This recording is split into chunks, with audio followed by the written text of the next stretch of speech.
이제 야곱은 요셉의 초청을 받고 애굽으로 이민을 떠납니다. 가나안 땅에서 얻은 모든 소유와 자손들을 이끌고 애굽을 향해 가던 도중 이 브엘세바라는 곳에 멈추어 서서 하나님께 제단을 쌓습니다. 1절 말씀입니다. 이스라엘이 모든 소유를 이끌고 발행하여 브엘세바에 이르러 그 아비 이삭의 하나님께 희생을 드리니, 브엘세바는 조상 대대로 유서 깊은 장소입니다. 야곱의 할아버지 아브라함이 단을 쌓았던 곳이기도 하고 그의 아버지 이삭이 이곳에서 또 단을 쌓았습니다. 야곱이 지금 브엘세바에서 하나님께 제단을 쌓는 것은 한 두 가지 정도로 그 이유를 생각해 볼 수 있습니다. 먼저는 이건 감사의 제단입니다. 그동안 야곱은 요셉이 죽은 줄 알고 있었는데 죽은 줄 알았던 요셉이 살아있을 뿐만이 아니라 애굽의 총리가 되었다는 믿기 힘든 소식을 접했습니다. 그리고 지금 그 아들을 만나기 위해서 내려가고 있는 중입니다. 이에 야곱이 하나님의 은혜에 감사해서 지금 감사의 제단을 쌓는 겁니다. 우리 트래픽 아워에 걸리게 되면 차들이 밀리니까 차도로 들어오고 싶어도 들어올 수가 없어서 한참 동안 기다려야 되는 그런 경우가 종종 생깁니다.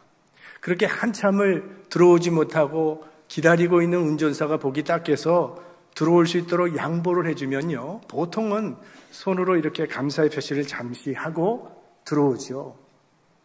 상대방의 친절을 인정해주는 행위입니다. 그러면 친절을 베푸는 자도 기쁘고 친절을 받는 자도 기쁘죠. 근데 어떤 때는 정말 얌체처럼 쳐다보지도 않고 당연하듯이 들어와서 가버리는 그런 사람들도 있습니다. 그럴 때는 좀 괘씸하다는 생각이 들 때도 있습니다. 이 감사는 상대방의 가치를 인정해주는 행위입니다.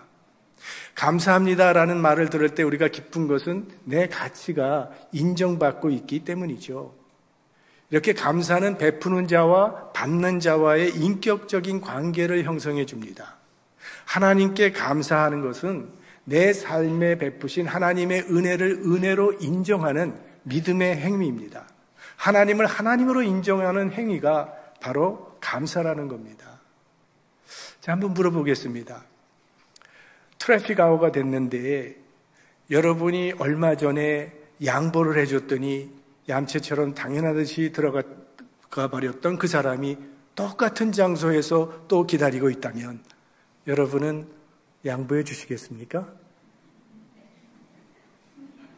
또 내가 양보해 줬을 때 정말 감사를 표시하면서 갔던 그 사람이 똑같은 장소에서 또 자동차가 막혀서 기다리고 있다면 어떻게 하실 것 같습니까? 당연히 감사할 줄 아는 사람에게 마음이 가게 마련입니다.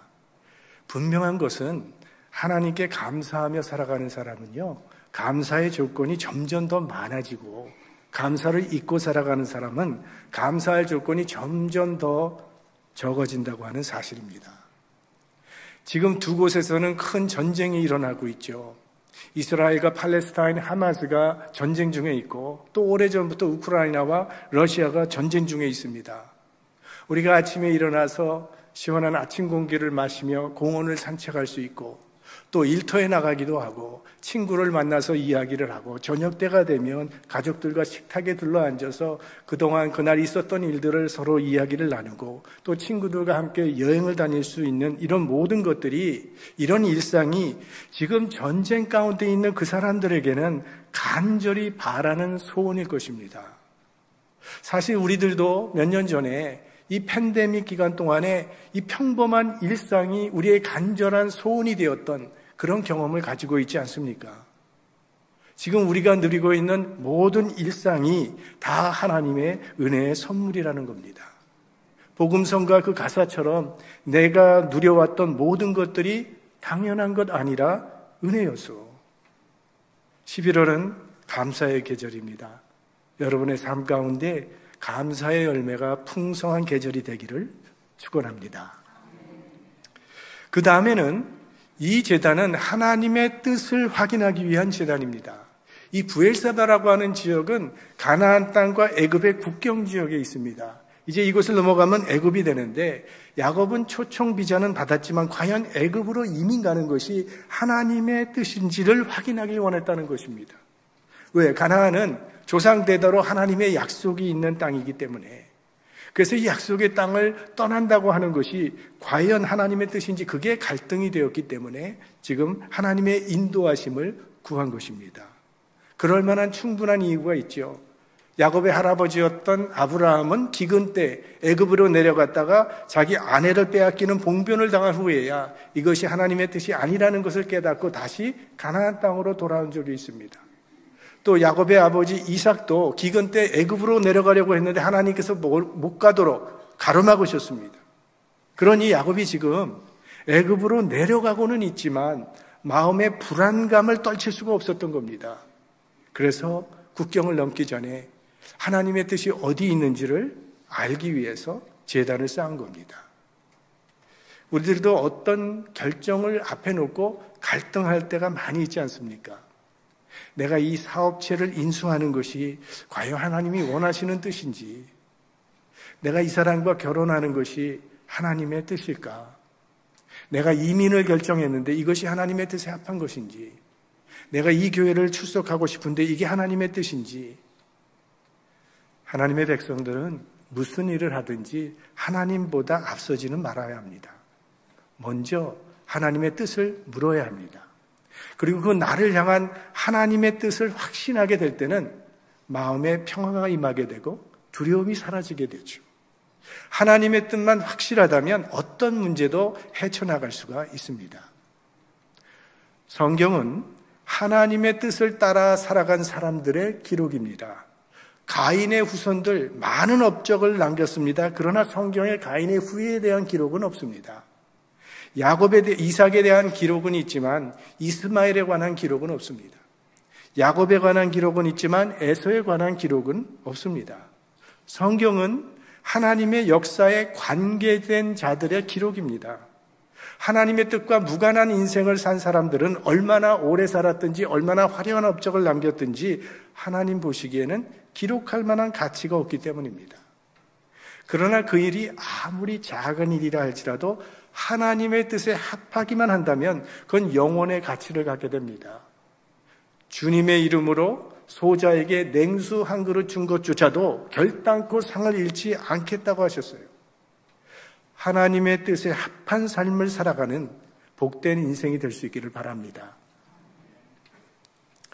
자, 야곱이 단을 쌓고 하나님의 뜻을 구했더니 하나님께서 그날 밤에 환상 중에 나타나서 야곱에게 계시해 주셨습니다. 3절 하나님이 가라사대 나는 하나님이라 내 아비의 하나님이니 애굽으로 내려가기를 두려워 말라 내가 거기서 너로 큰 민족을 이루게 하리라. 야곱이 하나님의 인도하심을 바라고 구하였더니 하나님께서 그에게 나타나서 두려워 말고 내려가라고 말씀하십니다. 그러니까 하나님은 우리를 고아처럼 그대로 홀로 내버려 두시는 분이 아니라는 거죠. 우리가 하나님의 인도하심을 구하고 구하면 하나님은 여러 가지 방법으로 우리에게 알려주십니다. 그 중에 하나가 오늘 야곱이 드리고 있는 이 예배입니다. 예배를 통해서 우리는 하나님의 뜻을 깨달아 알게 됩니다. 그래서 예배가 중요합니다. 예배는 하나님과의 만남이다라고 얘기를 하는데 우리가 이 마켓에 가면 여러 사람들을 스치고 지나가지만 우리는 그 사람들을 만났다고 말하지 않습니다. 그들은 나와 아무런 교류가 없는 사람들이기 때문에 그렇습니다. 그냥 스치고 갈 뿐이에요. 나와 인격적인 교류가 있는 사람이라야 만났다고 말을 할 수 있는 거죠. 하나님과의 만남도 마찬가지입니다. 나와 하나님과 인격적인 교류가 있어야 예배입니다. 하나님께서 말씀하시고 나는 그 말씀에 응답하는 인격적 교류가 이루어지는 것이 예배입니다. 하나님의 말씀이 선포될 때 내게 주신 말씀으로 내 가슴에 와닿는 말씀이 있어요. 아, 그것이 하나님께서 원하시는 것이군요. 네, 그렇게 하겠습니다. 아, 그거는 버리라고요? 예, 버리겠습니다. 용서하라고요? 네, 용서하겠습니다. 이렇게 인격적인 교류가 이루어져야 합니다. 그래서 예배를 하나님과의 만남이라고 말을 해요. 사람들은 하나님과의 만남을 아주 신기하고 신비한 체험으로 생각하는 경향이 있지만 하나님과의 만남은요, 주로 말씀을 통해서 이루어지게 됩니다. 신기하고 신비한 체험은 모든 사람에게 허락되는 것이 아닙니다. 그러나 말씀은 이 자리에 있는 우리 모두에게 허락된 하나님의 선물입니다. 그 말씀을 통해서 우리는 하나님의 뜻을 발견할 수가 있습니다. 마르바 던이라고 하는 교수님이 고귀한 낭비, 예배라고 하는 책을 썼습니다. 세상적인 관점에서 볼 때 예배는 시간 낭비지만 가장 고귀한 낭비라고 말을 합니다. 왜냐하면 하나님 안에 머무는 그 시간을 통해서 우리가 하나님의 백성으로 빚어져 가기 때문입니다. 우리가 이렇게 하나님 앞에 나와서 예배를 드릴 때 우리를 향한 하나님의 뜻을 깨닫게 되고 주어진 그 시간을 올바로 사용할 수 있는 힘과 지혜를 얻게 되는 거예요. 그래서 예배가 없으면 삶의 의미와 목적이 흔들릴 수밖에 없고 우리 신앙도 바르게 유지할 수가 없는 것입니다. 그래서 예배는 반드시 필요합니다. 지금 겉으로는 아무 일도 일어나고 있는 것 같지 않게 보이지만 엄청난 역사가 그 시간에 일어나고 있는 것입니다. 아마 이 시간에도 누군가에는 엄청난 역사가 일어나고 있을 것입니다. 우리가 때로 사역에 탈진되는 이유 중에 하나는 예배에 소홀했기 때문이에요. 신령과 진정의 예배자가 될 때 사역에 필요한 능력도 우리에게 주어지게 되는 겁니다. 하나님께서 야곱에게 애굽으로 내려가라고 말씀하신 것은 오래전에 하나님께서 아브라함에게 하신 그 약속을 성취하려는 그런 목적이 있습니다. 창세기 15장 13절 14절 여호와께서 아브라함에게 이르시되 너는 정령이 알라 네 자손이 이방에서 이건 애굽을 말하는 것이죠. 객이 되어 그들을 섬기겠고 그들은 400년 동안 네 자손을 괴롭게 하리니 그 섬기는 나라를 내가 징치할지며 그 후에 네 자손이 큰 재물을 이끌고 나오리라. 자, 오래전에 하나님께서 아브라함을 갈대아 우르에서 가나안 땅으로 이민시켰으면 됐지. 왜 또 이제는 거기서 애굽으로 보내서 400년 동안 고생을 한 후에 다시 돌아오게 하시겠다는 것입니까? 그 이유가 오늘 본문 3절에 나옵니다. 애굽으로 내려가기를 두려워 말라. 내가 거기서 너로 큰 민족을 이루게 하리라. 거기서 애굽에서 큰 민족을 이루게 하리라 말씀하시는데요. 오늘 우리가 읽지 않은 8절에서부터 27절까지는 이때 애굽으로 내려간 야곱 가족의 이름들이 다 나열이 되어 있습니다. 총 70명이 애굽으로 이민을 가게 됩니다. 마지막에 27절을 보면 야곱의 집사람으로 애굽에 이른 자의 도합이 70명이었더라. 70이면요, 그 당시 그렇게 많은 숫자가 아닙니다. 이런 작은 숫자를 가지고는 가나안 땅에 뿌리를 내리고 강성한 큰 민족으로 성장한다는 것은 그건 불가능한 일입니다. 왜냐하면 이때 이미 가나안에는 여러 강력한 부족들이 성을 쌓고 살고 있었어요. 지금은 70명밖에 안 되는 작은 그룹이기 때문에 그대로 내버려 두지만 이들이 점점 커져서 위협적인 존재가 될 만하면 그 부족들이 절대로 이스라엘을 가만 놔두지 않습니다. 다 멸망시켜버릴 위험이 있습니다. 그래서 이스라엘이 하나의 민족 국가로 세워지려면 보호막이 필요한데 하나님께서 그 보호막으로 애굽을 선택하신 것입니다. 왜? 애굽은 그 당시에 최강대국이었기 때문에 그래서 애굽을 통치하는 바로의 영향권 안에 있으면 아무도 건드리질 못합니다. 그래서 애굽으로 그들을 옮기시고 민족 형성의 기틀로 이 애굽을 사용하신 것입니다. 지금 야곱의 가족이 70명이 내려갔다고 하는데 나중에 출애굽기를 보시면 바로가 아니 이스라엘 사람들이 이 애굽 사람들보다 더 많아졌다며 고민하며 두려워하는 그런 이야기가 나오지 않습니까? 그래서 출애굽할 때 이때는 70명이 내려갔는데 출애굽했을 때 그 이스라엘 민족의 그 숫자를 약 400만 명으로 추상을 합니다. 그러니까 완전한 민족 국가가 형성된 거죠. 이제는 스스로를 지킬 수 있는 힘이 그들에게 생긴 겁니다. 그래서 역사학자들은 이스라엘 백성들에게 있어서 이 애굽이라고 하는 것은 인큐베이터라고 그렇게 말을 해요. 참 오묘하신 하나님의 섭리죠.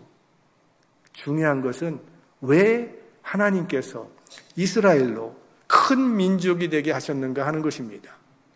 너희가 강해져서 주변의 나라를 지배하면서 큰 민족이 된 것을 자랑스럽게 생각하면서 잘 먹고 잘 살라고 그렇게 한 게 아니라는 거예요. 그들을 통해서 세계 모든 열방에 하나님의 복음을 전파하기 위해서 하나님께서 그들을 큰 민족으로 만드신 겁니다. 그게 바로 하나님께서 아브라함을 부르신 목적이었어요. 창세기 12장 내가 너로 큰 민족을 이루고 네게 복을 주어 네 이름을 창대케 하리니 너는 복의 근원이 될지라. 땅의 모든 족속이 너를 인하여 복을 얻을 것이니라. 너희를 큰 민족으로 만드는 이유는 땅의 모든 민족이 너희로 인하여 복을 받게 하기 위해서 내가 너희를 지금 애굽으로 옮기고 나중에 큰 민족이 되게 하려는 것이라고 하나님께서 말씀하고 계신 겁니다. 이스라엘 백성을 애굽에 데려다 놓으시고 기르신 것처럼 우리들을 미국 땅에서 하나님의 백성으로 기르고 있습니다. 왜 그렇게 하시는 것입니까? 잘 먹고 잘 살고 좋은 구경하라고 그렇게 하시는 것입니까? 이곳에서 신앙의 힘을 길러서 열방에 복음의 씨를 뿌리게 하시려는 하나님의 뜻인 줄 믿습니다. 믿음은 하나님의 꿈을 나의 꿈으로 삼고 살아가는 것입니다. 아메리칸 드림이 아니라 God's dream. 우리는 열방을 향한 하나님의 꿈을 꾸며 살아야 합니다. 하나님의 꿈은 나이가 상관이 없어요. 아브라함은 75세에 하나님의 꿈을 꾸기 시작했고 모세는 80세에 하나님의 꿈을 꿨어요. 하나님의 꿈을 꾸고 그 꿈을 품으며 살면 하나님의 때가 되면 하나님께서 이루어 주신다는 것입니다. 내 때에 이루어지지 않으면 내 후손의 때라도 이루어 주실 것입니다. 아브라함과 이삭과 야곱에게 주신 이 열방을 향한 하나님의 꿈을 우리들도 꾸며 살아갈 수 있기를 바랍니다.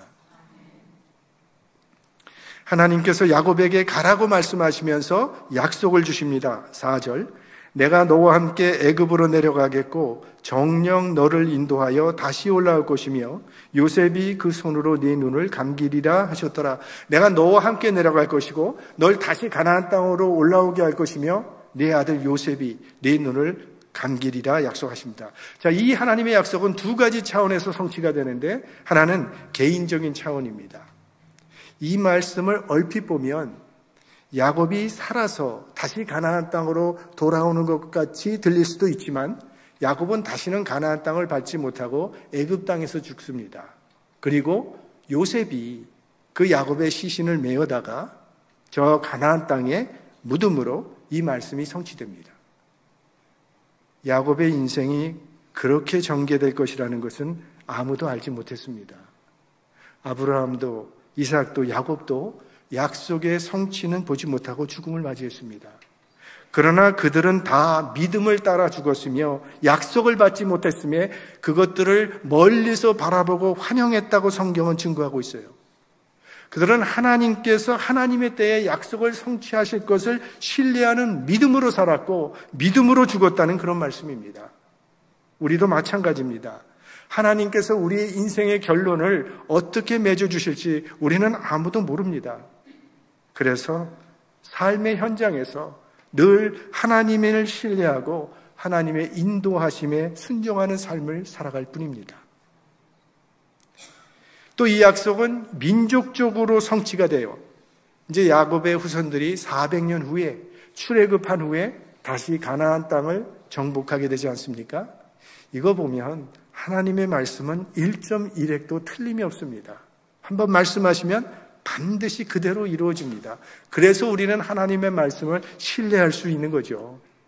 성경 말씀을 의심 없이 믿으십시오. 하나님의 약속은 믿고 순종하는 자에게 그대로 이루어지게 되는 겁니다. 이제 마지막으로 28절에서 34절까지는 이제 22년 만에 야곱과 요셉이 다시 만나서 눈물을 흘리는 장면과 이제 야곱의 가족들이 고센 땅에 정착하게 되는 그 경위를 설명하고 있습니다. 29절, 요셉이 수레를 갖추고 고센으로 올라가서 아비이스라엘을 맞으며 그에게 보이고 그 목을 어금맞겨 안고 얼마 동안 울매. 야곱의 생애에 가장 사랑했던 사람이 두 사람이었습니다. 하나는 라헬, 또 하나는 라헬이 낳은 아들 요셉. 라헬은 일찍 죽고 요셉은 사라진 지 20년이란 세월이 흘렀어요. 죽었다고 생각한 그 요셉이 살아있다는 것만 해도 너무나도 기쁜 일인데 애굽의 총리 대신이 되었다니 얼마나 기뻤겠습니까? 22년 만에 만나서 아무 말도 하지 못하고 그저 눈물만 흘리고 있을 뿐입니다. 마치 우리 남북 이산 가족이 만날 때 보면 그저 눈물바다가 되는 것과 똑같은 그런 광경이 벌어지는 것이죠. 이 야곱과 요셉의 만남은 우리가 하늘나라에서 다시 만나게 될 성도들의 그림자입니다. 우리가 믿는 기독교는 소망의 종교입니다. 죽음으로 끝나는 게 아니에요. 죽음 이후에 영원한 세계가 우리를 기다리고 있습니다. 여러분들이 그렇게 만나고 싶어하는 분들이 있을 거 아니에요. 부모님일 수도 있고 남편일 수도 있고 아내일 수도 있고 그게 내 친구일 수도 있고 다시는 볼 수 없는 줄로 알았던 그 사람이 나팔 소리가 나면 호련히 약속 장소에 나타난다는 거예요. 그 본향에서 다시 만나 영원히 주님과 함께 살게 될 것입니다. 이것이 우리의 산소망이죠. 30절 말씀, 이스라엘이 요셉에게 이르되 내가 지금까지 살아있고 내가 내 얼굴을 보았으니 지금 죽어도 가하도다. 지금 죽어도 가하도다. 야곱의 인생이 이 한 줄로 지금 정리되고 있는 겁니다. 야곱은 그동안 자신은 늘 부족하고 초라하다고만 생각하며 살아왔는데 돌아보니까 하나님께서 자기를 버리지 아니하셨고 여기까지 인도해 주셨음을 이제 깨닫게 된 겁니다. 그래서 지금은 죽어도 가하도다. 우리들도 마지막에 이런 고백을 할 수 있다면 얼마나 좋겠습니까? 하나님, 죽어도 여한이 없습니다. 내 영혼을 받아주시옵소서. 우리들도 야곱처럼 평생에 우리에게 베푸신 그 하나님의 은혜를 감사하는 아름다운 종말이 될 수 있기를 소망합니다. 요셉은 아버지와 형들을 위해서 이제 고센 땅을 택하여 줍니다. 그 이유가 있어요. 먼저는 이 고센 땅은 아주 비옥합니다. 그리고 풀이 많습니다. 그래서 목축하기에는 최고예요. 그런데 그보다 더 중요한 이유가 하나 있는데 그건 종교적인 이유입니다. 애굽 땅에서 이 고센이라고 하는 곳은 조금 격리되어 있는 곳이기 때문에 애굽인들과 섞이지 아니하고 자신들의 종교적인 순결을 지키기에 아주 알맞은 땅이 바로 이 고센 땅입니다. 그래서 요셉이 자기 가족들에게 바로 왕과 인사할 때 혹시 바로 왕이 직업을 물으면 우리는 조상 대대로 목축업자입니다라고 대답하게 합니다. 왜냐하면 애굽 사람들은 목축업을 대단히 천하게 여깁니다. 그래서 상종을 하지 않습니다. 같이 있기를 원치를 않아요.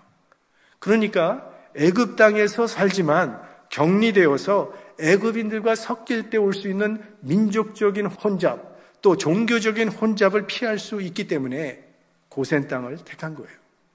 만약 이스라엘 백성들이 애굽 사람들과 동화돼 버리면 여호와 신앙을 잃게 될 수도 있습니다.